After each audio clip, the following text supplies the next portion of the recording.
মা কি হলো? বাড়ি এসে গেছি।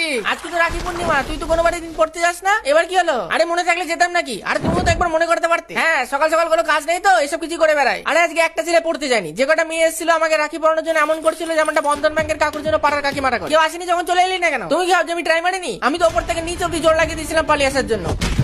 হ্যালো ভাই, ল্যাপটপের ব্রাউজিং হিস্ট্রিটা ডিলিট করে দিস। এত মেয়ে এত রাখি পড়ে দিয়েছে, আলাদা করে বস্তায় ভরে আনতে হয়েছে রাখিগুলো। আমাকে দিস, আমি রেখে দেবো ভালো করে। তার চেয়ে ভালো আইডিয়া আছে আমার কাছে। কি রাখি নেবেন? রাখি নতুন কালেকশন। এমন কিছু করবি না তুই, সবাই ভালোবেসে দিয়েছে। এমন মার মুখে ভালোবাসা তো আগে কখনো দেখিনি। আরে এই চক্করে তুই একটা মেয়ে কমসে কম তোর ধারে কাছে তো গেছে, নাহলে তো কেউ পাত্তাই দেয় না। উফ, দিলে তো মনটা ভেঙে। ভাঙা মন থেকে মানে বলে স্নিগ্ধ এসেছিল বাড়িতে। দিয়ে কি বললো? তোর জন্য চকলেট রেখে গেছে। ওমা তাই আর বলেছে বিকালে দেখা করতে পারকে।